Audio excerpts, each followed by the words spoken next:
Hey, welcome back, Rico's Way. This is episode 7. I've been waiting 5 years to make this video. Back in 2014, I made a small but soon to be a big decision in my car life story.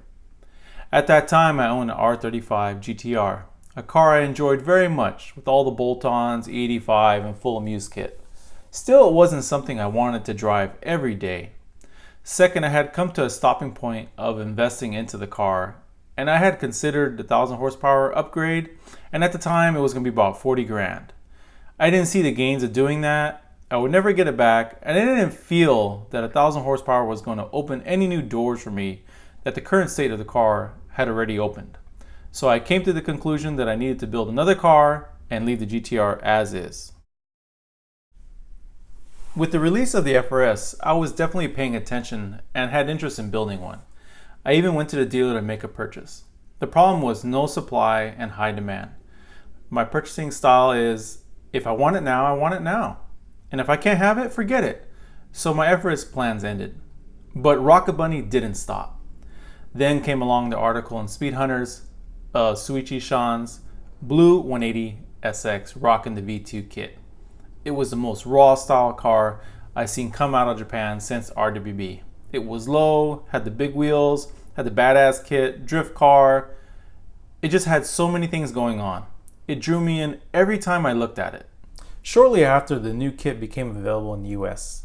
So I searched for a 240SX, a S13 to be exact. I found it and I bought it. The first idea I had around this build was to build this badass Boba runner, just put the kit on, some wheels, some eBay coilovers, maybe even an eBay turbo kit, some paint or a wrap. I had about a 5K budget, maybe 10K at the extreme. This is what I really had in my head at the time. But the KA24 engine had my future in its hands. I just didn't know it yet. After doing compression tests, I found the cylinders were low and confirmed the motor was not a good candidate for an eBay turbo and would need a rebuild. So what to do? Well, while searching for interior parts for my car, I met many friendly owners and eventually ran into drifters. One semi-pro owner showed me his car and recommended me to wait and save for an LS swap. Shortly after, one night, I was driving by my friend's shop, D&R in Hayward, and there was this beast of a car on the dyno. I had to pull in to see what it was. It was Sideshow Tone and his brother with a 240SX with an LS swap. Open headers, the car was nuts. The sound just hooked me. And just like that, I had an LS swap in my hands. And this is how the mud and oil gets under your feet. This is just the beginning.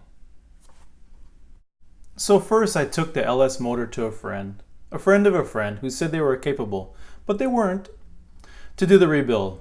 I bought all the parts, the engine got stripped, the block was machined, along with the crank, and that's as far as it got. Then the guy went MIA. So now I had a motor in pieces and about 9 boxes apart. This just sucked. So I was recommended to speak with Angel from ARP Garage, who was DNR's neighbor in Hayward. I was impressed with his neat and organized shop, but especially his project parts bin. After some discussion, he was willing to take a look. I brought all the parts and the motor, and after one night, he did a parts list of what I had and was able to give me a price. So over the course of a month, he did the swap. Now my build story is nothing perfect or even a smooth ride. It was misery, happiness, disappointment, stressful, doubtful. It took me years to finally come to terms with the build and accept it. So with Angel, I got back on track. And over a month, he did the swap. I got to know him. We did the swap. Everything went really smooth. Even one night, he shared some of his guidance. I was nagging about the build costs, how things were going to get. We were discussing some of the customers' cars that were in his shop. Motors and trains for 20 grand, $80,000 car builds. I was just like, I don't think this is a direction I want to go. This is something I've never done. I've always done bolt-on builds in the past. He told me, don't trip off the numbers when you start entering this price range of builds. No one's going to have a car like you. It's going to be yours. No one can walk into a showroom and get your car. It's special, it's custom. These words would carry me throughout the build and still do today. Now let's enjoy some of these videos of some startups. Shit! That scared the shit out of me.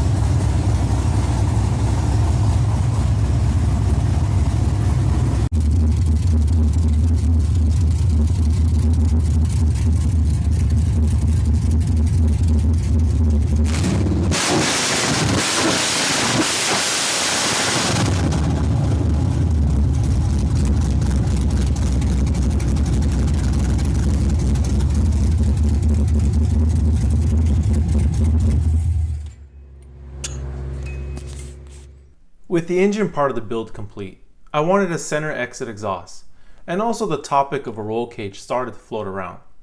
So I started hunting for a fab shop. Also, my vision for the car had changed. I wanted to build a race car for the canyons, a true toge battle machine, but also looking good while doing it.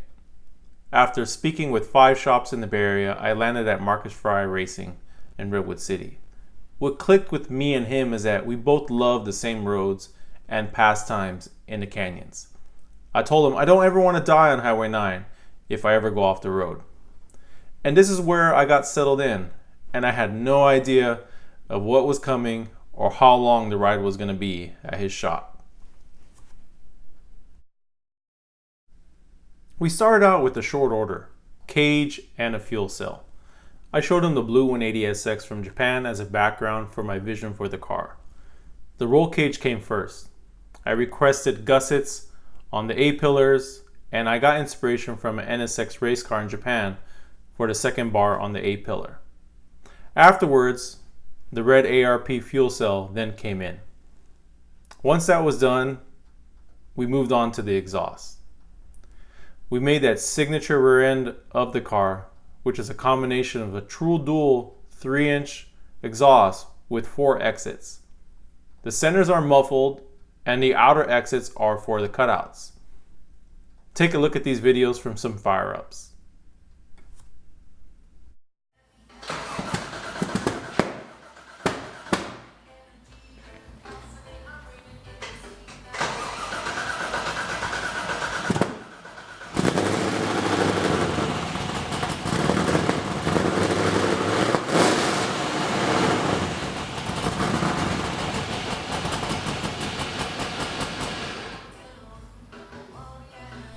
We then designed the rear diffuser. Luckily, he has a plasma plotter, which can cut out any design I can think of. I took inspiration from the cars from the WTAC in Australia. And that's how we did many things on the car. I had a vision or a picture, and Marcus would bring it to life. Here's another clip of a startup with the diffuser on the car. Go right trip.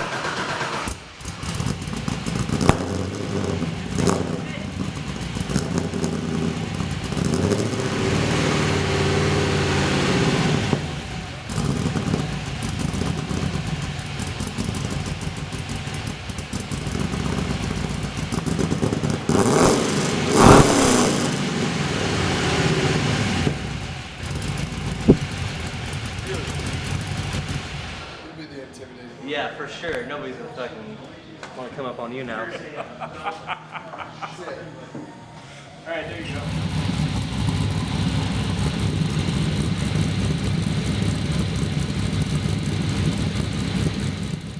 With all the fabrication complete, it was time for paint. I chose 24/7 auto body in Redwood City, so Marcus completely disassembled the car and put it on a dolly for Juan at 24/7. Once at the shop, the Rocketbunny kit was finally fitted on the car. I finally got to see what it was going to look like. The tubs were cut and welded for the fender flares. And while on my daily routine visiting local shops, as I usually do to kill time, I went to Elite Performance, and they happened to actually have a completed Rocketbunny 240SX with an LS swap. I made a comment why the tires and rims were so small in the front. They informed me that they wanted to run a bigger tire, but since the stock wheel wells have not been modified, they were limited. And for better performance in the future, they would plan to redo the tubs. So I told them about my situation, and they highly recommended me, if I could redo my front end before I paint, I should do it. So I yanked the car out of the body shop. It had not been primered yet, and I sent it back under the knife. Marcus then removed the stock fender wells and began making the tubs. He cut as high as he could and also stitched all the new material on the car. The extent we went would maximize turn angle, rim size, and tire size. Once we were done, it went back to the body shop. The shop 24/7 is owned by Juan. He's a really jolly guy, and we became friends during the build. When it came time to decide the color of the paint, he made an effort to do something custom for me. I expressed to him that I liked the color gold and had already dabbled with the color on my rims for my GTR. And I had always been a fan of John Player's special from F1. But I didn't want to do what everyone does with the black paint and the gold livery. I decided I wanted to paint the car gold. I worked with Juan's brother, Jose, who sells paint and can create colors on request for special projects. We made 5 color samples, and the gold on this 240SX is the one I picked. 100% custom paint. I'm not a fan of taking pre-made codes from new cars or even the past. That just takes the creativity out of it, in my opinion. Enjoy these pictures and video of the car painted.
Now, managing the build is extremely important.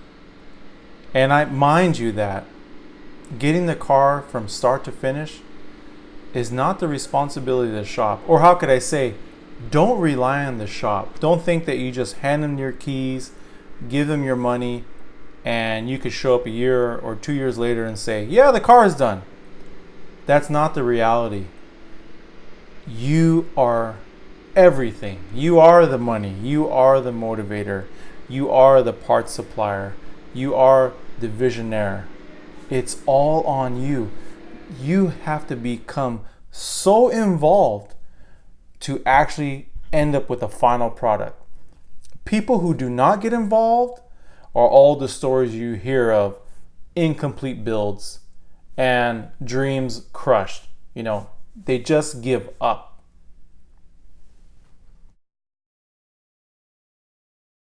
Car builds are not simply just stage 1, stage 2, stage 3.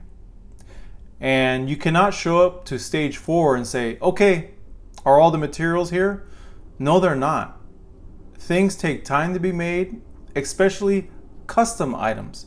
So at stage 2, you have to start pre-ordering items for stage 4 and stage 5. So at the time I was working with Wilson from Stan's lab, and we made a decision to go with Eric's air suspension to protect the body kit.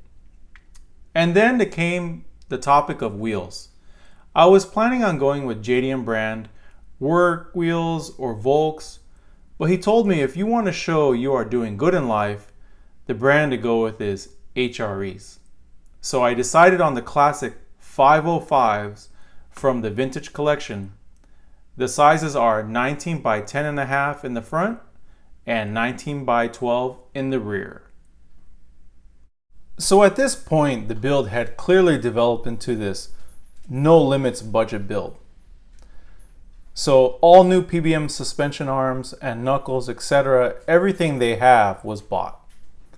Keep in mind, this entire build tab was being picked up by me, 100% self-sponsored. Marcus works by himself, and with most artists or craftsmen, they have their own pace, their own motivation, and this would be a battle for me throughout the build of how to manage him, how to get my car in the queue for being worked on. Ask anyone who uses a small shop and the story is the same. Why not just use a large shop? 1, cost would be way more. 2, I don't want some kid working on my car and jacking it up. 3, my vision of the build will get lost in a large shop. 4, a large shop will not take my project, too many details and not straightforward. 5, with a small shop, I can come almost nightly to hang out, to check out the progress, talk shop, meet other owners. It just gives you the illusion that it's your shop, like you're in your own garage. This is the reason I've stayed working with him. Either you can buy, it's like you could go buy a suit now at a department store or get it tailored and wait months for it. But nothing can come close to a tailored suit. So it was decided that I was going to debut the car at Monterey Car Week. It was an event that I had already attended, and I thought this would be the perfect car to stunt on exotics. It's louder, shinier, and cooler, and it's even got me in the car. So once it was time for tuning, we took it to Edwin Performance in Hayward. Here, take a look at some videos.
After that, the car went back to the shop. We finished building all the aero. We made a custom splitter with his plasma plotter. You can even see how strong it is. And we kept working on the car all the way up to the night before car week. We finally finished the car.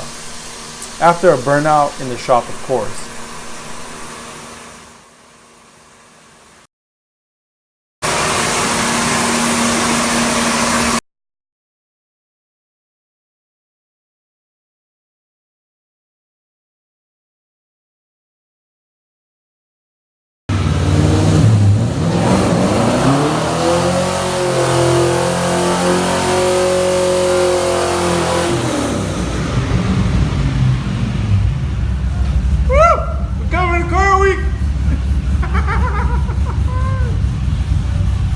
So I was off to car week on my first voyage on my fresh build. Yeah! and I would meet failure very fast. On the trip down, I started to overheat to about 250 degrees. I would pull over for an hour, cool it down, and add water, and continue to Monterey. After 3 stops, I decided to turn around and head back to MFR. When I arrived, it turned out that my thermostat was stuck closed, and on top of that, my alternator had died. Remarkably, I had made it back to MFR. All patched up, I started driving back to Monterey at night, and everything went well. The following day seemed like it was going to be a good day. It wasn't. First, my shifter came loose. So I called a local tire shop and they were willing to help me out. That was really cool. After breakfast, I went to go grab my red carpet tickets for the evening party.